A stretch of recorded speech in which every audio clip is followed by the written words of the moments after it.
네, 창세기 6장을 오늘 될라는지 모르겠어요. 되는 데까지 하죠. 근데 굉장히 내용이 사실 다뤄야 될 내용이 사실 깊어요. 6장은 무슨 내용입니까? 6장, 7장, 8장은 홍수 심판 이야기잖아, 그죠?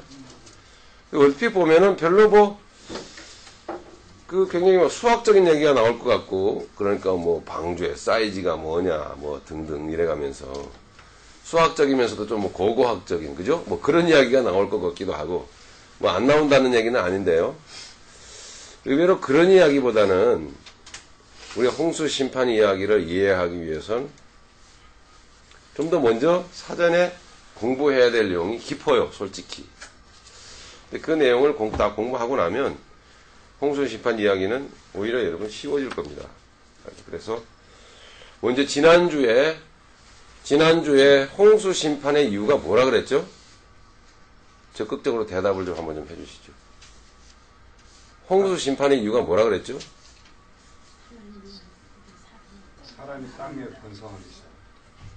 자기 정욕을 예, 하나님께서 생육하고 번성하라 그랬는데 이게 놀라웠게도 아이러니컬하게도 생육하고 번성한 것 때문에 하나님이 다 쓸어버린단 말이에요. 이유가. 자, 그 이유가 뭐였습니까? 분명히 하나님은 복을 주시고, 그렇죠. 복을 주시고 생육하고 번성하라 그랬잖아요. 땅을 정복하고 다스리라. 근데 6장에 오니까 그 하나님께서 말씀하신 그 명령 때문에 생육하고 번성하기 때문에 하나님이 다시 쓸어버린단 말이에요. 심판하신다고요. 그럼 뭔가 문제가 있었다는 얘기죠. 그 문제가 뭐였죠? 네, 하나님 없이. 네, 하나님의 형상이 빠져버렸어요. 그러니까 하나님의 형상이 빠져버린 인간의 생육과 번성은 조금 다른 말로 표현해야 될 것 같아요. 생육하고 번성이 아니고 번식이에요. 바퀴벌레 번식하는 거 있잖아요. 좀 기분 나쁘게 표현해서 죄송합니다만 이건 막 알을 까는 거예요. 그러니까 아주 나쁜 것들이, 나쁜 종자들이 막 있어서는 안 될 종자들이 왜 막 구더기 막 버글거리고, 예? 막 바퀴벌레가 막 수도 없이 알을 까고 막 이런 것처럼 번식이야, 번식. 자, 그래서 하나님은 막 극단적인 표현을 쓰잖아요. 후회하시고, 탄식하시고, 예? 괴로워하시면. 그러니까 하나님의 그 신인 동형론적 표현으로 말하는 거, 차원에서 말씀을 하시는 거죠. 하나님이 후회하실 일을 하시는 분은 아닌데, 그만큼 끔찍하더라는 얘기죠. 뭐가요? 하나님의 형상 없이, 성령님 없이, 예수님 없이 인간이 번식하고 세상에 살아가는 게 얼마나 끔찍한 일입니까? 조금 다른 얘기 같기도 합니다만은, 여러분 한국 뉴스 중에 요즘 가장 지금 뭐가 이슈죠? 가장 지금 사람들의 이목을 관심의 집중이 대상이 되어 있는 것은 뭡니까, 요즘 한국에서? 여러분 너무 지성소로 들어가서 계신 거 아닌가? 가끔씩 성전 뜰에도 좀 나오셔서 성전 뜰의 상황이 어떤가 하고 한 번씩 좀 보셔야 되는데. 구제역이죠, 구제역. 구제역? 구제역이 수그러들 기미가 없고 더 전국적으로 막 이제 서울, 경기까지 다 아주 심각하더만요.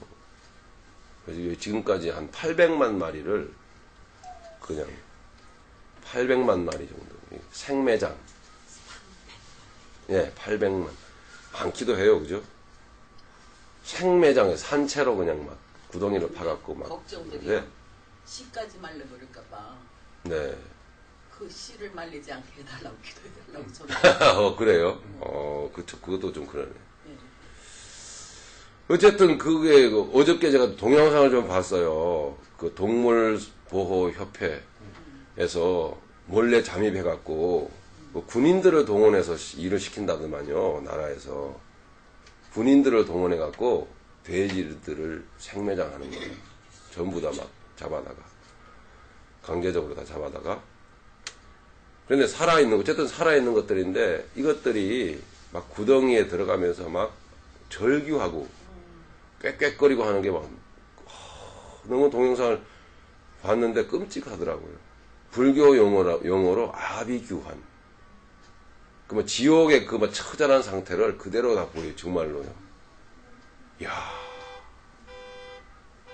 그런 동영상을 봤습니다. 여러분 저는 한번 좀 보실 필요가 있어요. 쓱 지나가면서. 그 유튜브 동영상에 이렇게 떠 있는데, 정말 못 봐주겠더라고요. 예. 얼마나 불쌍한지 몰라. 그 부분적이지만 그 혼이 있는, 그죠? 그런 어떤 척추 동물인데, 막 괴로워가지고, 예. 막 울부짖다가 밑에 깔리는 녀석들은 숨이 막혀서 죽어가는 거예요.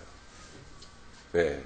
너무 많이 돼지들을 집어넣으니까 구덩이에다가, 처음에는 이렇게 이제 네 발로 이렇게 있다가, 나중에는 서야 돼, 사람처럼. 예. 그러니까 전부 다 돼지들이 사람처럼 서가지고 이렇게 깨끗하다가 죽어가는 거예요. 그런 끔찍한 거를 이게 잠입을 해서, 그러니까 정부가 지금 얼마나 못된 짓을 하고 있는지, 그런 것들을 이제 하고 있는 거예요. 근데, 좋은데, 왜 산채로 죽이냐, 이 말이에요. 산채로. 좀 이렇게 안락사 시켜갖고, 빨리 죽여서 처분을 하든가 해야지, 살아있는 것들을 그렇게 왜 하느냐. 이거는 정말 잔인한 짓이다. 뭐 이런 어떤, 그래요. 근데 그 세계적으로도 살아있는 동물들을 그런 식으로 처분하는 데는 없대요. 근데 왜 우리나라가 그런 식으로 하는지를 사실 깊이는 잘 모르겠습니다. 뭐 빨리 처리를 하려고 그러는 건지 모르겠는데, 어쨌든 보기는요, 너무 끔찍해. 근데 그 동영상으로 이렇게 찍어갖고 몰래 찍어서 이렇게 사람들에게 이제 알리려고 하는 거죠. 이거는 아니다. 정말 끔찍한 짓이다. 이렇게 이제 알리려고 하는 거예요. 그걸 찍는 사람도 막 울어요. 보면서. 괴로워갖고. 저도 봤는데, 야, 저게 지옥이다 싶더라고요. 이 지금 홍수 심판의 이유를 얘기를 한다고 말씀드렸는데, 말하자면은 이게 사람이 하나님의 형상 없이 그런 식으로 번식을 해서 말이죠. 그런 식으로 막 절규하고 소리치고 괴로워하고 또는 탐욕을 하는 욕정으로 달려가는 그 모든 인간의 모습을 뭔가 오늘날 그런 모습을 통해서 보여주는 것 같아요. 난 정말 처절했어요. 야, 인간이 저기 다를 게 뭐가 있느냐.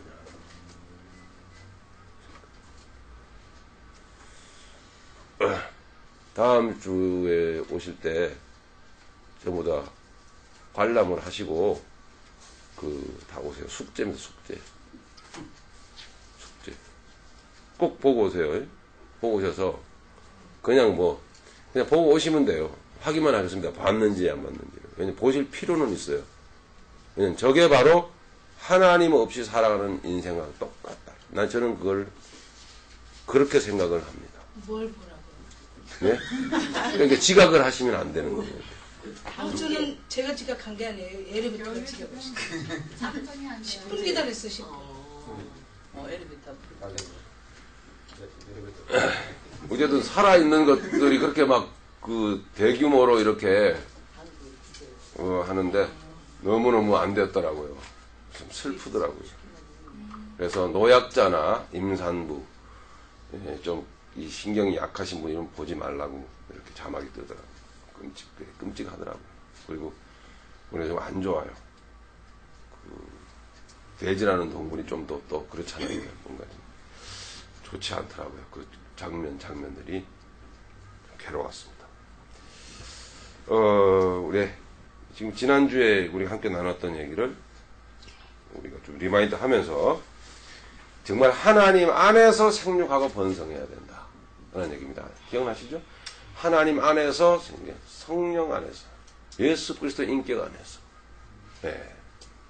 하나님은 하나님의 인격으로, 하나님의 그 창조력으로, 하나님의 그 생명력으로 충만하기를 원하셨다. 네. 그런 얘기입니다. 자, 오늘은 여러분이 나눠드린 30페이지 맨 밑에 부분 내려가 보면 큰 세 번째 좀 본문 강해를 조금 해보겠습니다. 자, 1절과 2절에 나와 있는, 창세기 6장 1절과 2절에 나와 있는 하나님의 아들들은 도대체 누구들이며 사람의 딸들은 도대체 누구냐 하는 이야기죠. 좀 알고 넘어가야 되겠죠. 그죠? 6장 1, 2절 다시 한번 읽어보겠습니다. 사람이 땅 위에 번성하기 시작할 때에 그들에게서 딸들이 나니 하나님의 아들들이 사람의 딸들의 아름다움을 보고 자기들의 좋아하는 모든 자로 아내를 삼는지라. 네. 여기 보시면 1절과 2절에 하나님의 아들들이라는 그 문장이 나오죠. 자, 이것부터 먼저 한번 생각을 해보죠. 동그라미 1번 세 가지 견해가 크게 있는데요. 첫 번째로는 이 하나님의 아들들이라는 말은 천사들이라는 주장이 있어요. 천사들이다. 자, 먼저 욥기 1장 6절을 한번 찾아보겠습니다. 자, 우리 재미나게 공부합시다. 욥기 1장 6절을.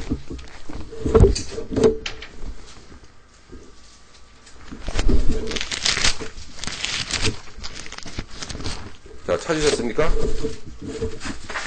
자, 같이 읽어보죠. 시작.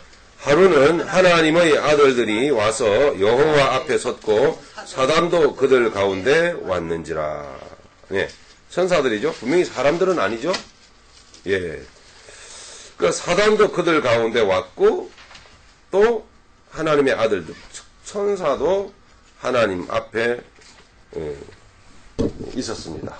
여기서 하나님의 아들들이란 누구를 말한다고요?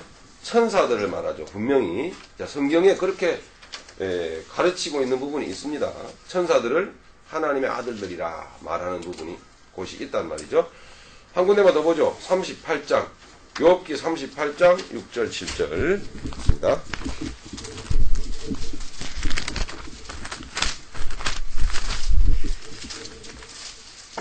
자, 욥기 38장 6절 7절 같이 읽어보죠. 시작. 그 주초는 무엇 위에 세웠으며 그 모퉁이 돌은 누가 놓았었느냐. 그때에 새벽 별들이 함께 노래하며 하나님의 아들들이 다 기쁘게 소리하였었느니라. 아멘. 천사들을 말합니다. 그러니까 천사들을 하나님의 아들들이라 이렇게 표현하는 성경 구절들이 있다는 이야기죠. 그럼 이 말이 맞는 말일까? 그죠? 창세기 6장에서 나오는 그러면 하나님의 아들들이라는 말은 천사들을 말하는 게 맞는 것일까? 어때요? 맞지 않죠. 왜냐하면 천사들은 왜 안 맞죠? 영체잖아. 그렇죠. 시집장가를 하지를 않습니다. 그죠? 지금 창세기 6장 1절 2절에는 뭐예요? 결혼했다 이렇게 나오잖아요. 그러니까 하늘 천사들은 결혼하는 존재들이 아니죠. 절대로. 네, 그래서 예수님이 하신 말씀대로 절대적으로 배치가 되죠. 마태복음 22장 무슨 말씀을 하셨을까 찾아보겠습니다. 마태복음 22장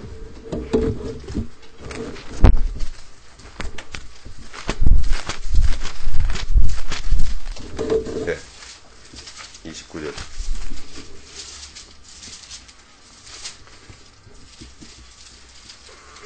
자, 사도계인들이 예수님을 시험하려고 질문했었죠. 자, 여러분 아십니까? 자, 그 대답으로 예수님이 29절 말씀하십니다. 우리 같이 읽어보죠. 예수께서 대답하여 가라사대 너희가 성경도 하나님의 능력도 알지 못하는 거로 오해하였도다. 부활 때는 장가도 아니가고 시집도 아니가고 하늘에 있는 천사들과 같으니라. 네.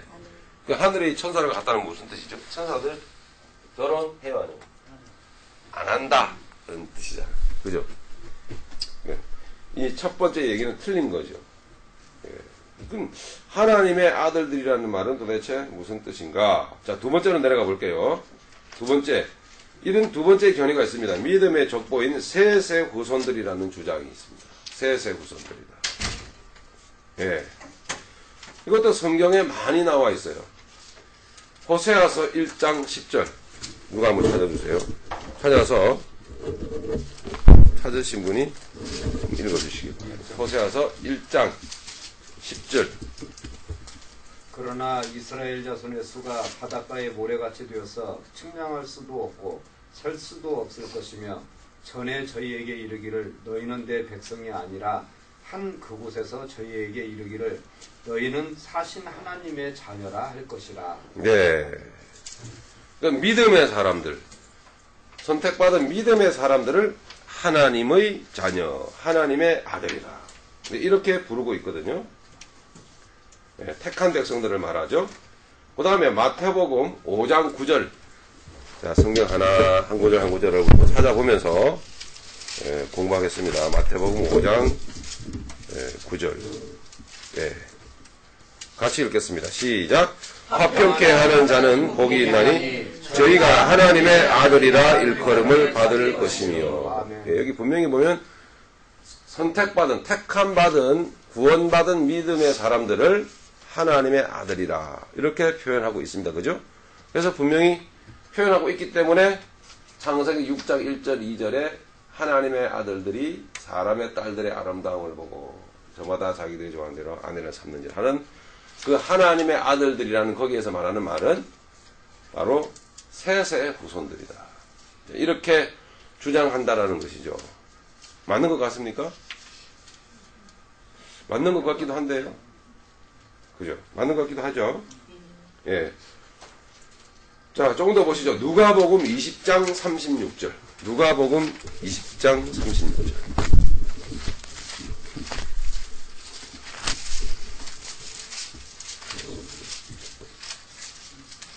네. 35절, 36절.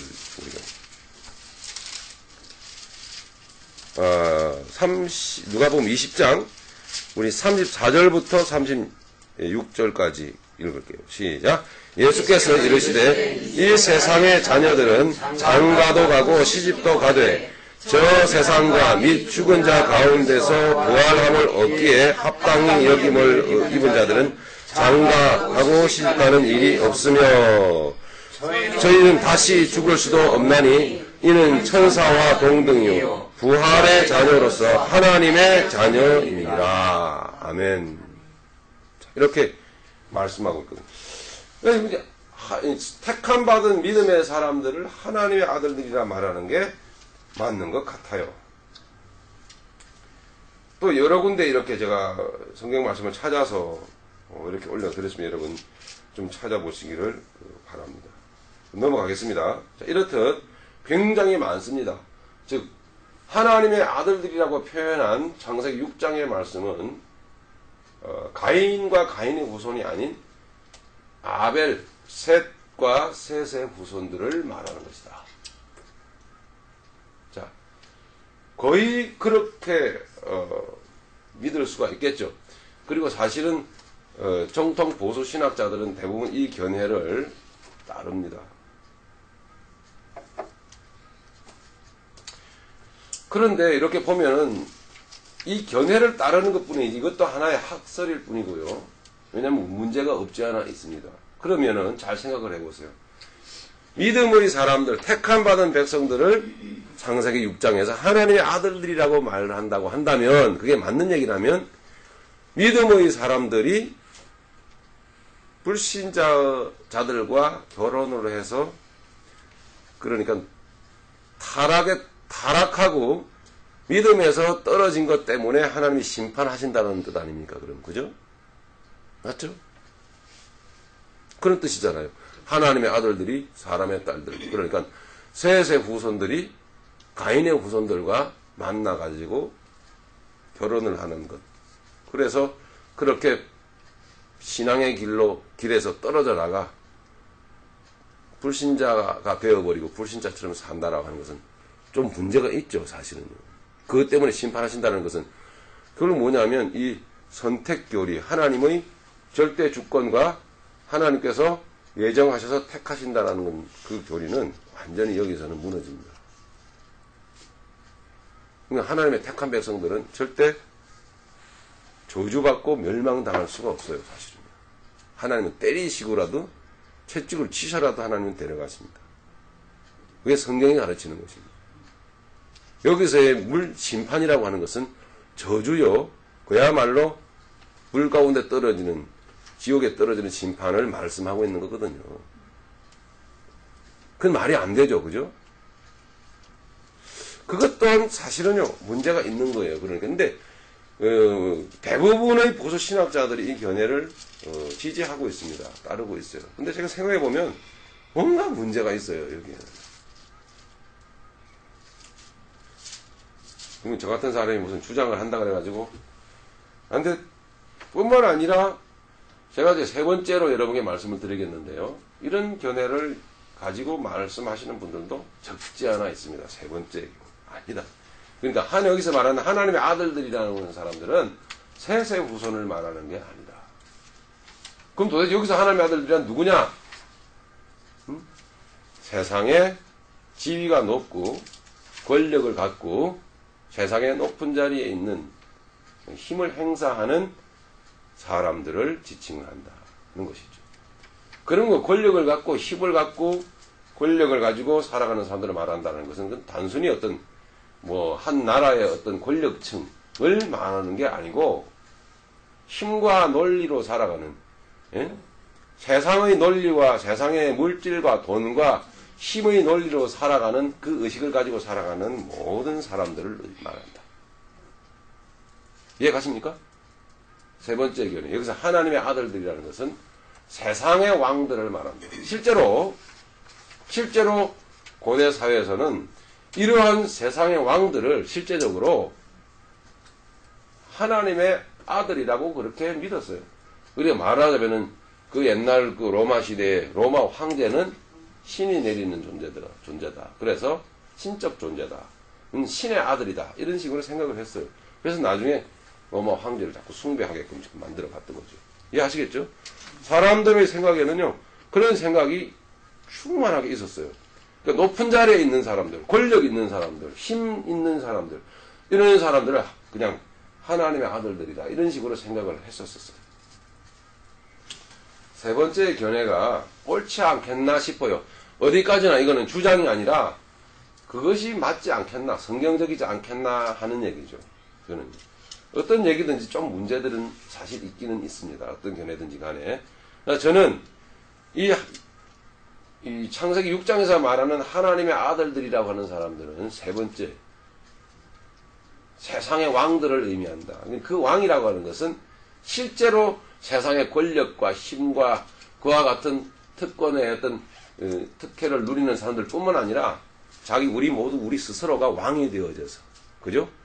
왕처럼 살고 싶어 하고, 특별한 권력을 누리고 살고 싶어 하고, 힘의 논리를 쫓아가는 우리 모두가 전부 다 그 안에 들어갈 수 있다는 거죠. 하나님의 아들들이라 하는 이 말 속에 우리가 들어갈 수가 있다라는 이야기입니다.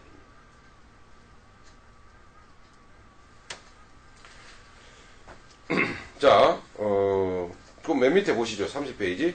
일반적으로 널리 지지를 받고 있는 학설이 이 두 번째 학설입니다.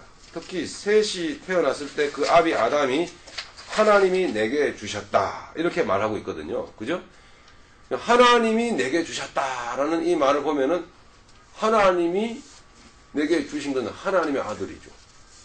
하나님이 주셨다라는 말에 상당한 권위를 부여해서 그래서 그렇게 고백한 점에서도 볼 때 셋의 후손들이 하나님의 아들들이라고 불리워진 근거를 발견할 수 있습니다. 근데 다시 얘기지만 그럼에도 불구하고 이게 하나님의 아들들이 택한 백성을 말한다고 한다면 택한 백성들이 심판받는 거 아니에요. 그죠? 이거는 좀 문제가 크다고 봅니다. 받은 백성들 결국은 지옥에 떨어지고 심판을 받게 될 수 있다는 겁니다. 물론 택함받은 백성들도 물론 삶의 과정 속에서 하나님을 떠나거나 죄를 짓거나 할 수는 있습니다. 그래서 부분적으로 그런 심판이요. 그죠? 삶 가운데 심판받듯이 그런 고통과 아픔을 경험을 하고 죄 가운데서 그죠? 이런 삶을 살아가게 되는 과정 속에서 그런 건 있지만 노아의 홍수의 물심판은 이것은 영원한 하나님의 불심판을 상징하는 그림자거든요. 그러니까 단순히 삶 가운데서 하나님이 이 채찍질 하시는 그런 심판을 말하는 게 아닙니다. 이해하시겠죠? 자, 그러니까 어떤 제가 주장을 하는 것은 아니에요. 그냥 여러분 공부하시라는 거죠. 아, 이런 견해들이 있는 거구나. 이걸 아셔야 되는 거죠. 저는 세 번째 견해를 저는 생각을 더 비중을 좀 많이 두고 생각을 합니다. 자, 좀 넘어가겠습니다. 31페이지. 세 번째 견해를 다시 한번 보시면요. 이 세상에서 왕 노릇하며 세상과 더불어 연락을 누리던 자들을 하나님의 아들들이다. 이런 문장으로 표현을 했다라는 것이죠.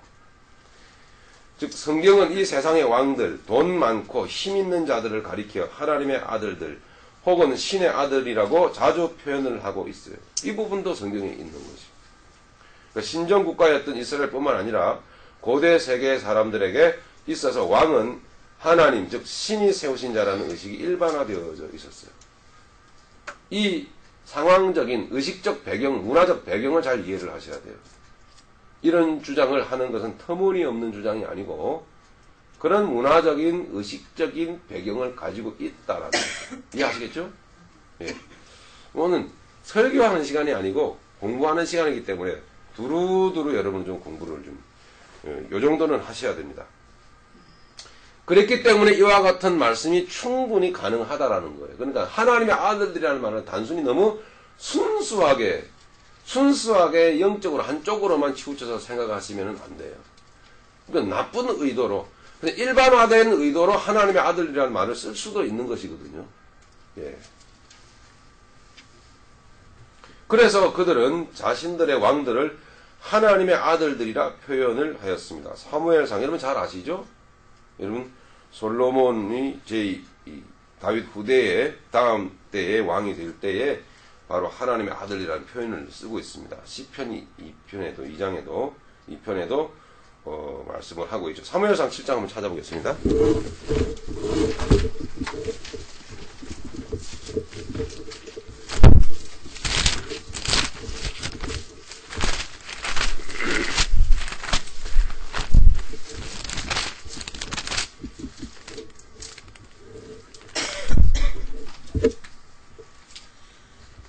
사무엘상 7장 13절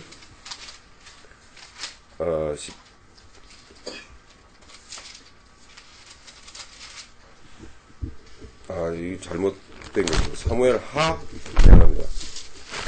사무엘 하 7장 예. 여러분 그거 고치세요. 자, 이 말씀의 배경은 여러분 아시죠? 다윗이 하나님의 언약궤를 모실 성전을 짓겠다고 하나님께 말씀을 드렸을 때 하나님께서 거절하십니다. 다윗에게 허락지 아니하시고 다윗의 다음 때인 솔로몬에게 성전 건축을 허락을 하십니다. 그런 배경에서 나오는 말씀이죠.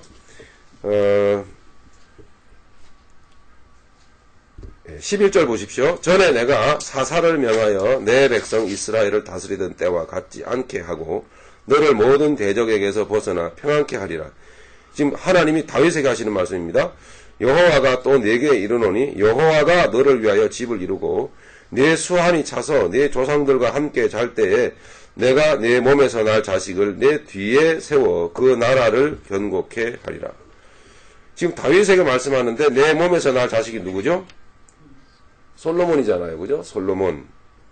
근데 사실은 후속사적으로 누구를 가리키고 있습니다. 누굴까요? 예수님을 말하는 거예요. 예수님. 그죠? 다윗의 자손 예수 그리스도의 세계라. 그 마태복음 1장에 나오잖아요. 그래서 내 몸에서 날 자식 솔로몬을 말합니다. 예, 이 솔로몬을 통하여 내 그 나라를 견고케 하리라. 이렇게 말씀하고 있는 거죠. 13절 갑니다. 저는 이 솔로몬은 내 이름을 위하여 집을 건축할 것이요 나는 그 나라 위를 영원히 견고케 하리라. 14절 보세요.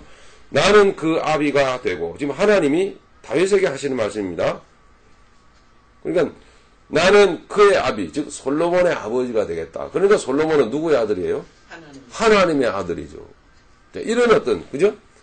당시의 신정국가 살아가던 사람들은 왕은 신이 내리는 존재야.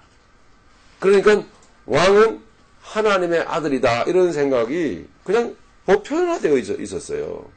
그러니까 우리 이스라엘의 왕뿐만 아니라 모든 나라의 왕들도 지체 높으신 어른들, 힘 있는 자들, 이런 사람들은 다 하나님의 아들들이다라는 생각을 했던 거예요. 심지어는 우리 공부했듯이 네피림들이 있죠. 이와 같은 유명한 자들도 이거는 사람들에게서 태어나는 사람들이 아니야. 신의 아들들이다. 이런 식으로 생각들을 점점 하기 시작했던 거예요. 그러니까 이런 말씀이 여기에 이제 막 가르치고 있는, 기록되어 있는 문화적인, 상황적인 배경을 좀 여러분이 아셔야만 합니다. 실제로 이 말씀이 기록되어진 이유는, 즉 하나님이 이 말씀하신 이유는 뭡니까? 구속사적으로 누구를 가리키는 거죠? 솔로몬을 얘기한 게 아니에요. 예수님을 말한다고요. 그죠? 예수님. 그러니까 구속사적으로 지금 예수 그리스도를 계시하는 내용이 굉장히 중요한 부분입니다. 이 부분이 지금. 왜냐하면 그 나라를 견고케 하리라. 견고도 그냥 견고가 아니고 어떻게 해요? 영원히 견고케 하리라 그랬죠. 그 솔로몬 왕국이 영원히 견고했습니까? 아니죠. 그러니까 솔로몬을 통해서 지금 누구를 얘기하는 거예요? 예수님을 계시하고 계시단 말이에요. 계속. 그러니까 예수님이 누구의 아들이죠? 하나님의 아들이시지 않습니까? 이해하시겠죠? 지금 여기서 지금 예수님을 말씀하고 있는 거예요. 나는 그 14절 그 아비가 되고 그는 내 아들이 되리니. 인생 채찍으로 징계와 채찍하는 건 십자가 사건을 지금 말씀하고 있는 것이죠. 16절에 보니까 네 집과 네 나라가 내 앞에서 영원히 보존되고 네 위가 영원히 견고하리라 하셨다. 자, 이렇게. 자, 이렇듯 세 번째 견해, 창세기 6장에서 말하는 하나님의 아들들이란 단순히 천사도 아니고, 그 다음에 셋의 후손, 믿음의 자손들을 얘기하는 것도 아니고, 세 번째로는 이 세상에서 권력과 물질과 모든 힘을 가지고 살아가는 사람들, 또는 그렇게 추구해 나가는 사람들을 통칭하는 문장이다 라고 보는 견해입니다. 저는 이 세 번째 견해를 제가 주장하는 게 아니고 이런 견해를 따르는 사람들도 있다 말입니다. 여러분. 그 생각해 보았을 때 세 번째 견해가 상당히 성경적으로 옳지 않겠나 하는 생각을 저는 합니다. 왜냐하면 전체적으로 하나님이 지금 1장에서부터 계속 5장, 6장까지 흘러가면서 하나님께서 지금 다뤄가시는 어떤 중요한 이슈가 뭐죠? 사람. 그죠? 사람을 귀하게 만드셨다. 근데 사람은 하나님의 법을 떠났다. 하나님의 법을 떠난 사람들이 자기 스스로 어떻게 회개하더라? 아니면은 자기 스스로 성공해 가더라? 자기 스스로 성공해 가더라. 그 얘기입니다, 지금. 흐름을 잘 보시면은. 그러니까 성경 전체적인 흐름으로 쭉 같은 맥락으로 흘러가 보시라 이 말입니다. 응? 그러면 사실적으로 말하면 여기에서 하나님의 아들들이다 이 말은 지금 누구를 지칭하고 있는가 하면 하나님을 떠난, 하나님을 무시하고 살아가는 가인의 후손들. 그 안에 다 들어있는 거예요.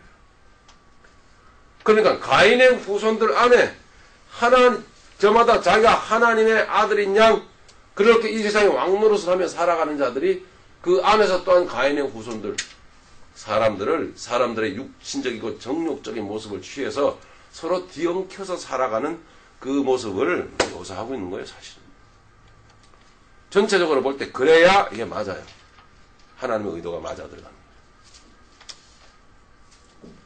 질문 있습니까, 혹시? 여러분들은 어떠세요? 제가 여러분들에게 극단적으로 이게 옳다라고 꼭 집어서 말씀을 안 드립니다. 근데 1번의 첫 번째 견해는 아무래도 아니에요, 이거는. 그죠? 천사들은 절대 결혼하는 사람, 존재들이 아니거든요. 두 번째냐, 세 번째냐, 자, 이 문제인데, 여러분은, 우리 김영애 전사님은 어떤 견해가 옳은 것 같아요? 정확한 거는 모르겠지만, 이번에도 문제가 있다고 저도 느끼는 부분이, 그러면 셋의 후손 선택받은 하나님의 자녀가 영멸에 들어간다. 그런 부분에 대해서는 저는 패스천업을 하고요. 3번에서도 확실하게 뭐 이거다는 못하겠어요. 그러면 한 네 번째 학설을 좀 한번 좀 연구를 해가지고 공부 하겠습니다.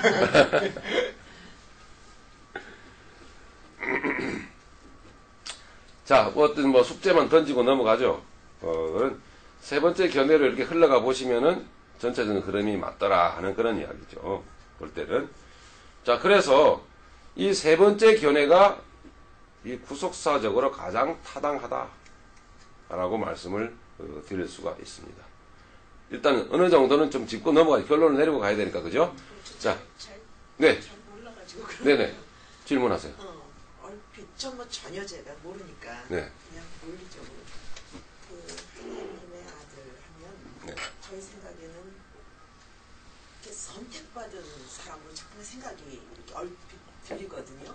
그런데 지금 3번에 같은 경우에는 그 가인의 후손도 선택받은 사람으로 포함을 시키나요? 그건 아니죠. 아니죠. 그러니까 세 번째 견해는 뭐냐면 하나님의 아들이라는 문장만 사용했을 뿐이지 네. 그건 저마다 왜 사람 속에는 신심이 있잖아요. 영혼을 사모하는 마음이 있고요. 그죠?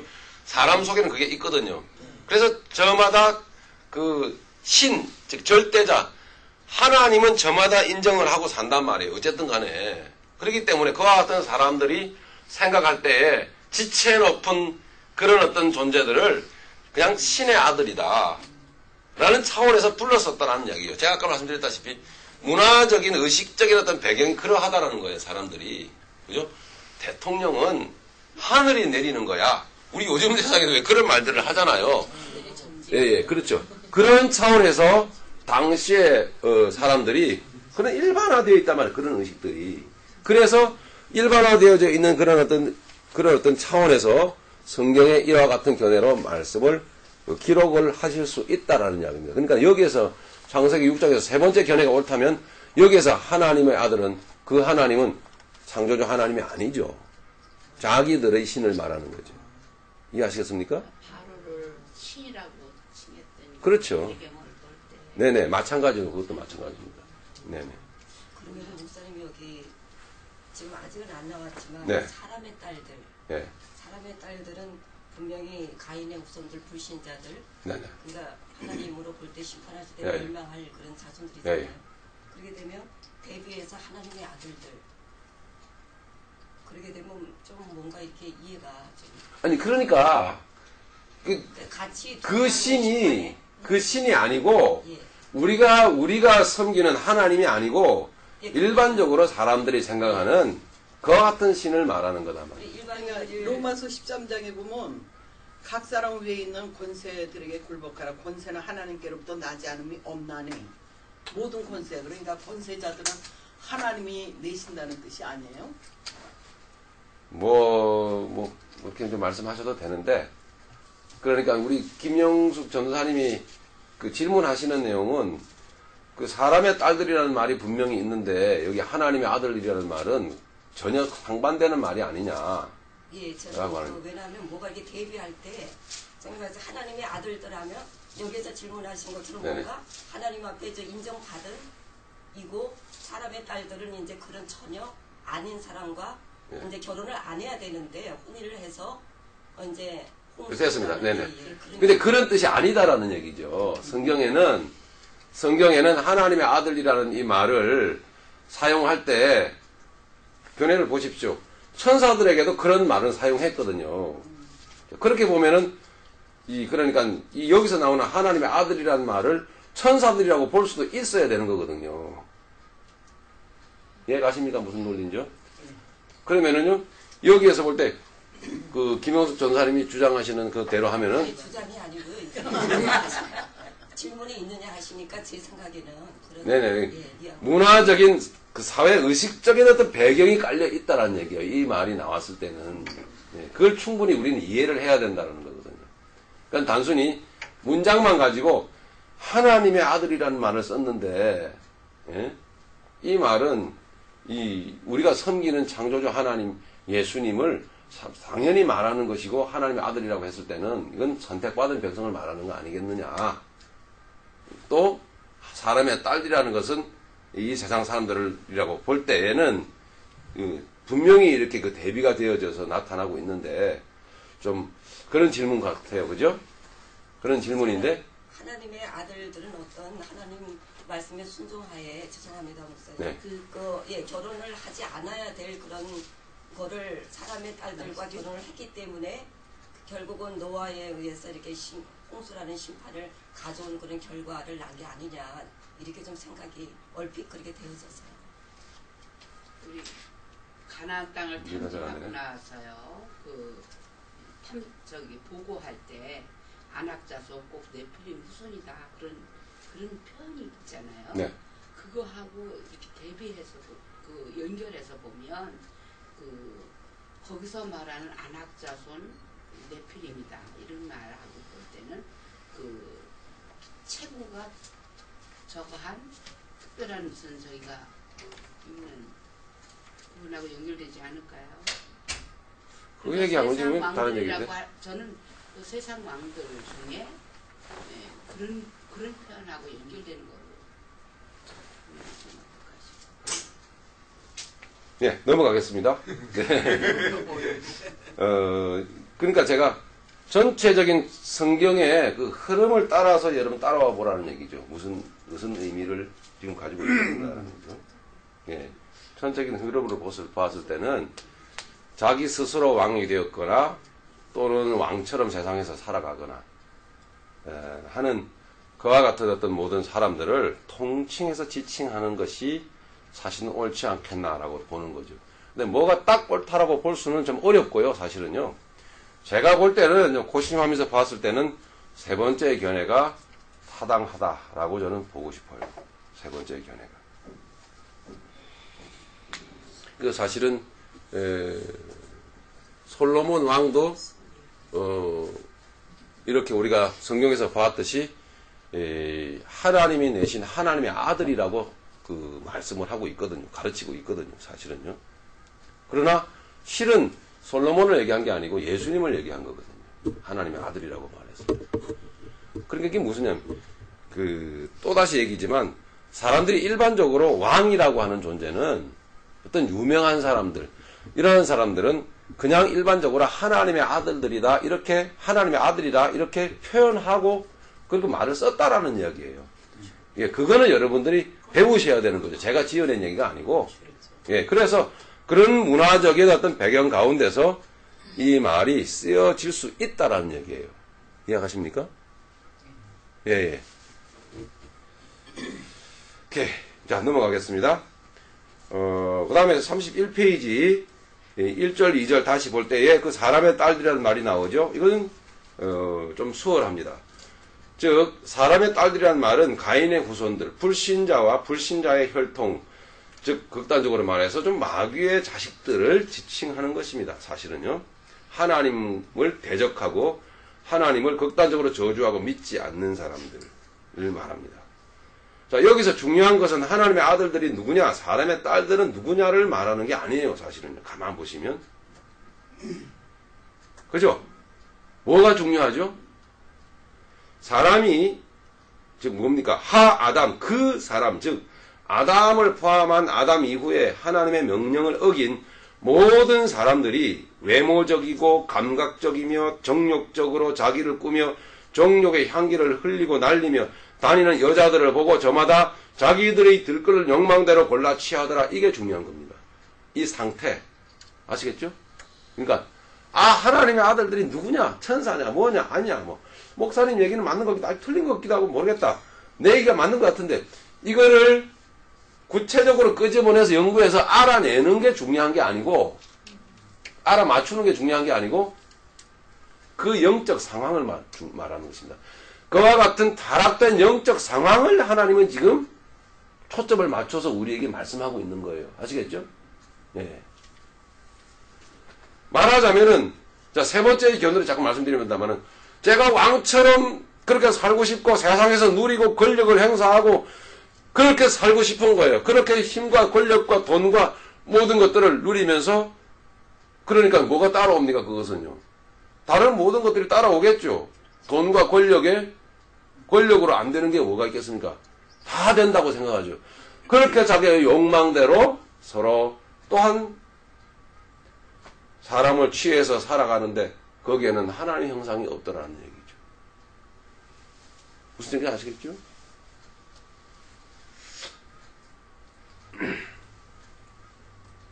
그래서 자기들의 들끓는 다섯째 줄, 욕망대로 사람을 골라 취하더라. 그래서 그런 식으로 번식을 하더라는 얘기입니다.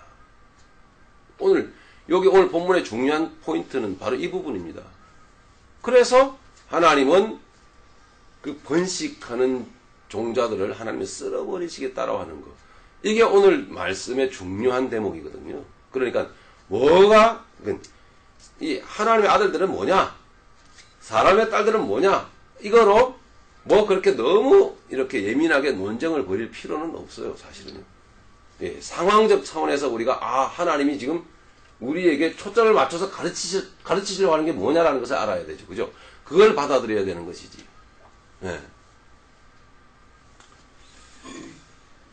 이 수요 성경 공부가 너무 수준이 높은 건가요? 수준 높게 만들죠. 그런 건가? 좀 좋게 얘기해서 너무 피곤하게 들어가나요? 피곤해요? 좋습니다. 여러분 자녀들이요 공부해가지고 똑똑해져가지고요 믿음 생활하면서 이런 것 갖고 질문할 수도 있어요. 엄마 신앙생활도 열심히 하고 영성 훈련도 하고 성경 공부도 많이 하는데 이거 뭐야? 그러면 대답을 해요. 이런 거는 이러 여러 가지 어떤 이야기들 견해가 있는데 확실한 것은 없어. 학설인데 내가 볼 때는 아마 이쪽 편이 제일 성경적이지 않겠나 싶다. 이렇게 하고 넘어가야 돼요. 아시겠어요? 그러니까 중요한 것은 그게 아니고 중요한 것은 사람들이 이런 식으로 뒤엉켜갖고 결국 하나님의 심판대 앞에 이렇게 놓여질 수밖에 없었더라 하는 이걸 하나님 우리에게 가르쳐 주시는 거야. 이건 하나님의 형상을 가지고 우리 그 형상을 쫓아서 살아야 되는 것을 하나님은 가르쳐 주셔. 여기 중요한 것은 그거야. 이런 정도는 말씀을 하셔야죠. 맞습니까? 사역자들인가 좀. 사역자들이라. 평신들은 좀 평신들은 조금 좀 힘들어요. 아무튼. 제가 굉장히 쉽게 말씀을 드리는데 아주 쉽게. 쉽죠? 네. 윤영자매님? 뭐가 그렇게 어려워? 쉽게 얘기했는데. 그래요? 한 이제 사람들하고 듣다 보면 쉬워져요. 계속 하다 보면 알게 되겠죠. 이거 좀 근데 힘이 빠지는데. 믿음은 들으면서 난다 그랬잖아. 이해하게 돼. 진짜 덥네. 이건 껐습니다. 자, 그러면 3절 일단 좀 보시겠습니다. 3절. 하나님의 성령은 그들에게서 떠나고. 자, 이런 게 문제라는 거죠. 지금 여기에서 가르치고자 하는 것은. 그러니까 하나님의 가르치심에 그 본질적인 핵심으로 따라와 줘야 되는 거죠. 그 얘기를 하는 거예요. 예. 너무 예민해지지 말라는 거죠. 예. 그게 아닌데요, 목사님. 하나님의 아들은 그게 아니야. 너무 이렇게 자꾸 그러지 마시고, 그는 사실은 본질에, 사실 몰라도 돼요. 그냥 너무 확실하게, 정확하게 안 알아도 돼요. 그냥 그런 견해들이 있더라 하는 얘기죠. 예, 뭐가 옳겠는가라는 정도는 좀 생각해 볼 필요는 있지만, 여기서 중요하게 지금 하나님이 핵심적으로 우리를 가르치려고 하는 건 그게 아니에요. 예. 심판받을 수밖에 없는 상황을 지금 하나님 우리를 가르치는 거라고요. 그렇죠?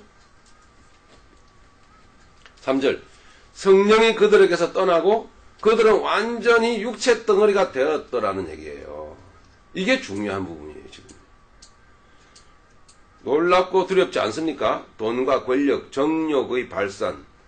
놀라운 것은 그 태고적 문화와 21세기 현대 문화의 동질성 똑같다는 얘기죠. 여러분, 이 창세기가 기록된 때가 언제인 줄 아십니까? 대충 어느 때쯤 언제쯤 기록되어졌습니까? 1500년 전? 1500년경?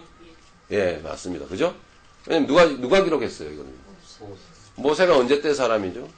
1400년 정도 보면 되겠죠? 예, 그러니까 1400년, 1500년경. 이렇게 보는 경우가 거의 타당합니다. 그럼 지금으로부터 몇 년 전이에요? 그죠? 약 한 3500여 년 전 글이에요, 이게 지금요. 이게 놀랍게도 제가 놀랍지 아니한가 이렇게 쓴 거는 시대적인 상황이요. 영적 상황이 똑같아요. 와. 이게 옛날 얘기가 아니라고 하는 거거든요. 하나님이 지으신 존재이기 때문에 그래요. 아니, 보세요. 지금 보시면은 이 문화적인, 지금 세계적으로 문화적으로 이렇게 사람들이 지금 살아가고 있는 어떤 배경을 지금 바탕을 보면요. 정말 음란합니다. 그리고 어쨌든지 요즘은 남자들도 그래요. 물론 여자들 얘기지만 여자들이요. 자기의 미를 다듬고 뽐내고 막 그 음란의 향기를 흘리는 것은 도가 아주 넘어가 버렸어요. 그래서 어쨌든지 남자들은 홀리는 거죠. 나 아닌 다른 상대방을 자꾸 이렇게 막 끌어들이는 거예요. 홀리는 거예요. 외모 지상주의가 되어버렸어요. 우리 차주미 전사님 같은 사각턱은 예. 왜 자꾸 사각턱이라고 그러세요? 너무 예쁜데. 아니 사각턱이면 턱인 거지. 꼭 해. 부정을 하려고 하는 저 힘쓰고 애씀도 또 그런 또 성향이 있는 거예요. 오케이 알겠습니다. 예, 뭐 그러지 마세요. 제 말은 오해하지 마세요. 이쁘다라는 거예요. 하나님이 이쁘게 만드시지 않았나 말이에요. 있는 그대로 살아라. 그럼요. 근데 미국 사람들은요, 이거를요, 의외로 좋게 본대요.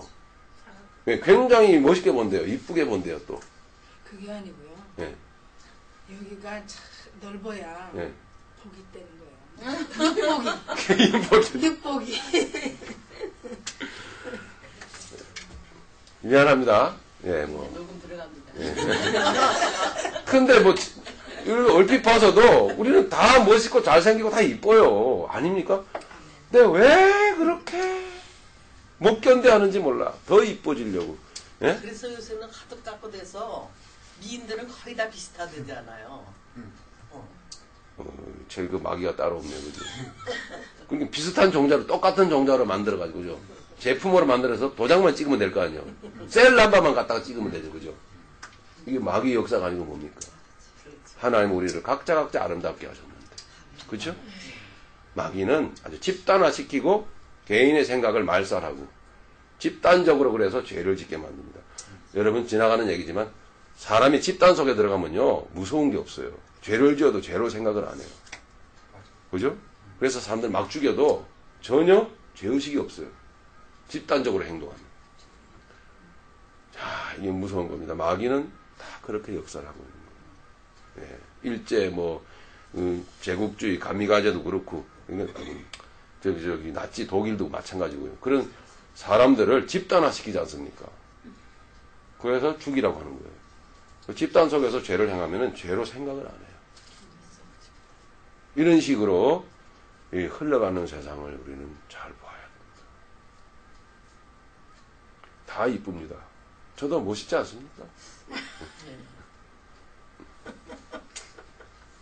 예, 미안합니다. 대놓고 웃으면 안 되죠. 아니 그 말씀 꼭 하시니까. 멋있다고 안 해주니까 하는 거예요. 좀 그냥 미안해. 그러려니. 그들의 날은 하나님으로부터 결정되었죠? 120년이죠? 그로부터 120년 동안 노아는 방주를 지었고요. 예. 이 세상 사람들의 최후도 결정이 되어져 있습니다. 그죠? 아무도 그날은 알지 못하지. 다만 믿음의 사람들은 이 경고를 존중히 여기며 자, 9절이죠. 심판의 날까지 하나님과 동행하며 그죠? 노아는 하나님과 동행하였더라. 방주, 즉 예수 그리스도가 우리 안에 지어져 가셔야 되고 우리가 또 예수 그리스도 안에 피해야 됩니다. 예수 그리스도 안에 들어가야 된다는 거죠. 아멘. 예. 4절에 이 네피림, 여러분의 숙제들 했는데요. 네피림, 거인, 이것 또한 마찬가지로, 자, 이 중요한 것은 네피림이 뭐냐, 언제 있었냐, 기냐, 아니냐, 이런 거를 너무 여러분 연구하려고 그러지 마세요. 그게 중요한 게 아니에요, 지금 여기서는요. 전체적인 말씀의 흐름을 따라서 6장까지 왔는데, 그게, 아니, 어려우셔도 그것은 해결해야 돼요. 그 개념 정리를 딱 해가지고 계속 끌고 가야 되거든요. 성경 공부를. 예. 가다가 여러분, 딴 데로 자꾸 빠져버리면 안 돼요. 다른 방향으로. 그러니까, 그렇게 중요하지 않은 방향으로 빠져버려갖고, 거기서 논쟁을 벌이고 막 힘들어하고 그러면 안 된단 말이에요. 큰 줄기로 쭉 나가주셔야 돼요. 큰 줄기는 이미 말씀드렸죠? 하나님은 사람을 지으셨다. 존귀하게 지으셨다.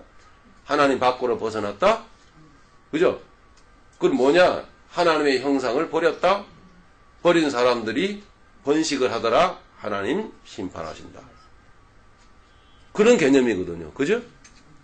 그러나 하나님 그 가운데서 믿음의 사람들을 택하시고 보호하시더라. 그죠? 예.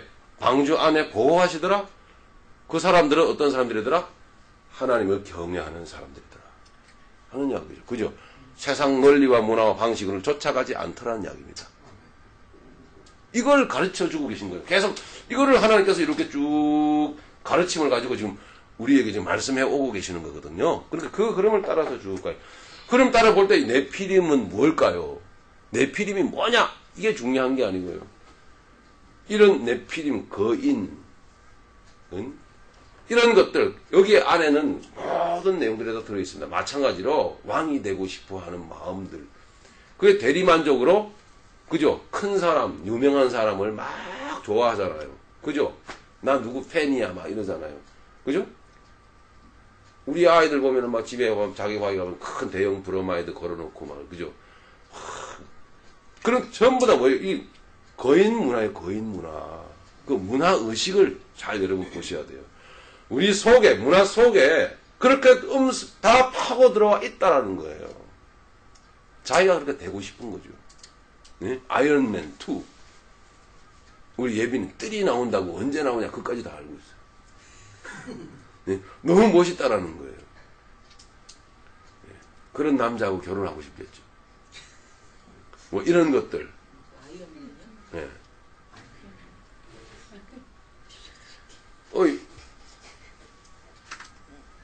여러분 문화적 차원에서 볼 때에 요즘 뭐 드라마니 스크린이니 이렇게 영화니 뭐 보시면 전부 다 지금 뭐가 유행입니까, 여러분? 슈퍼맨, 그죠? 히어로 영화가 여러분 대세 아닙니까? 보통 보시면은 이렇게 힘들고 어렵고 환란을 만나고 문제를 만났을 때 어디선가 모르게, 그죠? 나타나잖아요. 어디선가 막 이러면서 누군가의 막 이렇게 번쩍번쩍 하면서, 예? 짱가가 막 나타나잖아요. 그럼 애들도 와, 뭐 마징가 제트 와 그러죠. 태권브이 막 나타나고 문제를 해결해주는 존재가 등장을 한단 말입니다. 그 어떤 그 한 존재가 모든 문제를 싹 해결해버리고요. 너무나 사람들에게 행복을 가져다 줍니다.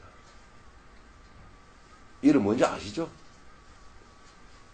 하나님을 반대하는 반대 문화예요. 이게 전부 다. 네. 그러니까 하나님은 안 바라보고, 하나님은 생각도 안 하고, 쳐다보지도 않고, 하나님은 어디다 갖다 집어넣어요? 교회 건물에다 갖다가 팍 집어넣어놓고. 네. 사회에 나와서 온 세상은 뭐예요? 바라볼 때에 힘들고 어렵잖아요. 경제적으로, 그죠? 정치적으로, 문화적으로 괴롭고 힘듭니다. 사람들은 무엇을 찾죠? 히어로, 영웅을 찾아다니는 거예요. 제가 억지로 갖다 꾸며내는 게 아니고요. 놀랍지 아니한가? 여러분, 두렵지 아니한가 말입니다. 당시에도 그랬었어요. 당시에도.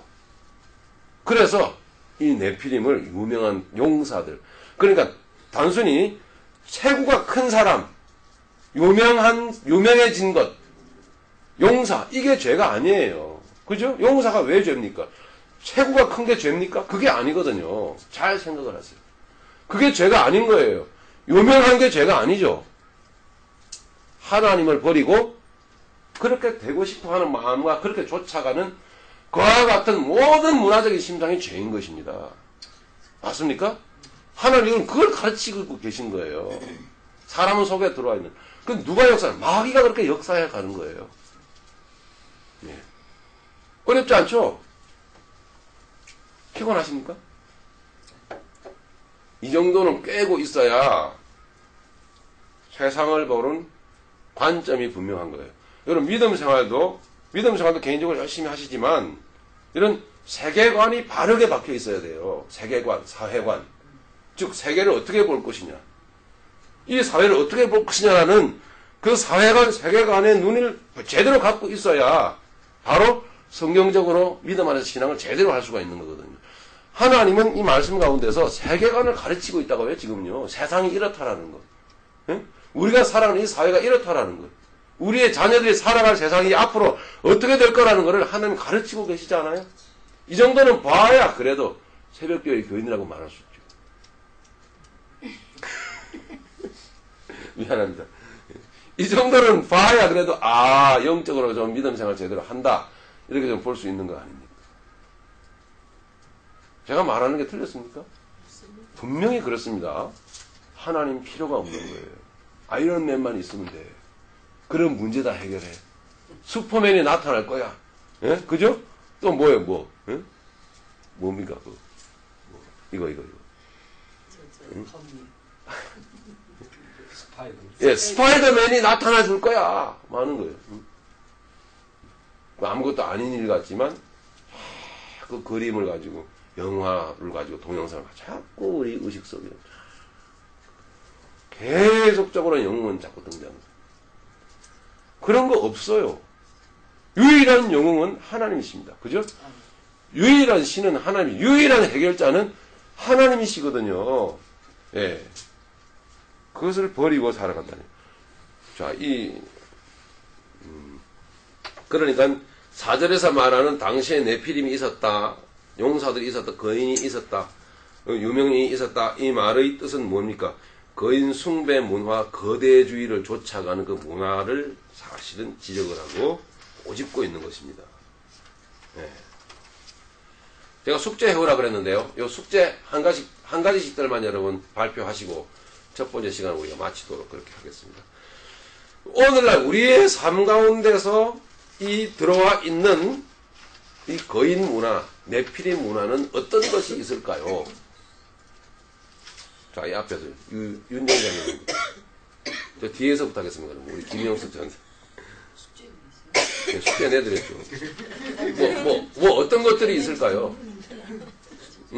수백, 수천, 수만 가지도 더 돼요. 수억만 가지도 더 돼요. 너무나 많아.